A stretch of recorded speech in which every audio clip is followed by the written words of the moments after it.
Welcome to The Newsworthy. All the day's news in less than 10 minutes. Fast, fair, fun, and on the go. Today, there's a new take on the mystery of a missing journalist, and the world says goodbye to Microsoft's CoFounder. Plus, a phone the size of your hand that's not really a phone, and a new royal baby. Those stories and many more in less than 10 minutes. I'm Erica Mandy. Today is Tuesday, October 16th. You ready? Let's do this. There's a new take on what may have happened to a missing Saudi journalist based in the U.S., a possible change of story. Now, the New York Times and the Wall Street Journal report Saudi officials may say it was an interrogation gone wrong, that Jamal Khashoggi was killed by mistake. But no official statement at this point. In fact, President Trump talked with King Salman of Saudi Arabia on a call yesterday and said he flat out denied it. President Trump suggested that perhaps it was, quote, rogue killers. Critics say Trump just became Saudi Arabia's PR. Others say there's still no proof of anything either way. But there is growing pressure on everyone involved to figure this out. And the whole thing has brought on quite a bit of tension between the U.S. and Saudi Arabia. Powerful U.S. executives have backed out of an investment conference in Saudi Arabia this month, and Reuters reports Saudis have canceled a reception in Washington later this week. U.S. Secretary of State Mike Pompeo is going to Saudi Arabia to meet with King Salman. Stay tuned. President Trump and First Lady Melania Trump visited Florida and Georgia yesterday to see the damage left behind from Hurricane Michael. The AP reports the Trumps stopped by a distribution center to help hand out bottled water, as well as took a helicopter tour of the damage. In Georgia, the focus was on farmers whose crops have been wiped out. The Florida governor said the president has approved all resources he's asked for to help people in Florida.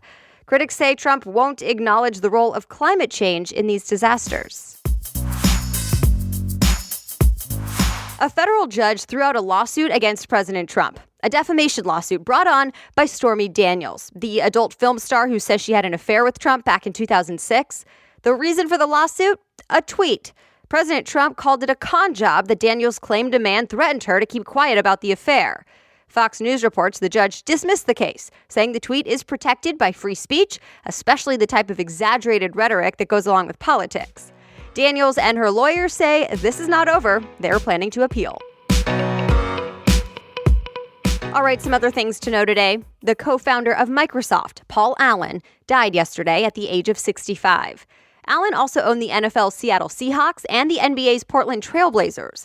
CNBC says he had a stake in the Seattle Sounders soccer team as well, and he was a philanthropist and a musician. The Seattle billionaire started Microsoft with his childhood friend, Bill Gates, back in 1975. Gates said this week he's heartbroken and that personal computing would not have existed without Paul Allen. Allen died yesterday after a battle with non-Hodgkin's lymphoma, which is a type of cancer. MIT is taking AI to a new level. The Massachusetts Institute of Technology is launching a new college all about computing and artificial intelligence. MIT is ready to use $1 billion in resources to make this happen. The university says that's the largest commitment to computer science and AI by any school so far. TechCrunch reports the new college is expected to open in the fall of next year, with a new building ready to go in 2022. Okay, a quick break now to thank our sponsor this week, Swap.com. If you haven't heard of it yet, Swap.com is the world's largest online consignment and thrift store. It sells brands like Lululemon, Carter's, Nike, and Gap, while saving you up to 90% off the retail price. I don't know about you, but I don't really like spending hours at the store. With Swap.com, it's all online and easy. You filter your search settings to find exactly what you're looking for, all with a few clicks. Want women's workout clothes? Get results just for that. Need a child's costume for Halloween coming up? No problem. Just search for it. Everything you find is gently used, quality, hand-inspected items, and there are new items added daily. Plus, once you buy, if something doesn't fit, there are hassle-free returns within 30 days. Swap.com is offering a special offer to the Newsworthy listeners. You can get 35% off select items for your first order with the promo code Newsworthy, all one word, Newsworthy, or just head to the homepage and see what new deals they have listed every day. That's swap.com, SWAP.com. Now back to the news. The newest smartphone device is the Palm, that literally fits in the palm of your hand and is not actually a phone at all. It's meant to be an add-on to an Android phone that you already have, sort of a sidekick for when you're on the go. CNET says it works well for jogging or a quick errand or just not wanting to be distracted on your big phone all day. It goes on sale next month. It's $350 plus a $10 monthly fee to connect it to the Verizon network. And if Palm sounds familiar, you might remember the Palm Pilot. Yep, same company, hoping to make a comeback with something unique. It's the NBA's opening week, and the season will tip off tonight. So a couple of things to know this season. LeBron James, as Sports Illustrated says, he's been dominating the national conversation. Will he make fans' dreams come true now that he's with the LA Lakers? Also, will the Houston Rockets or Boston Celtics be able to challenge last year's champs, the Golden State Warriors? We'll find out. The season starts with the Celtics against the Philadelphia 76ers at 8 p.m. Eastern tonight. Tonight is also the premiere of The Conners, which is basically Roseanne without Roseanne.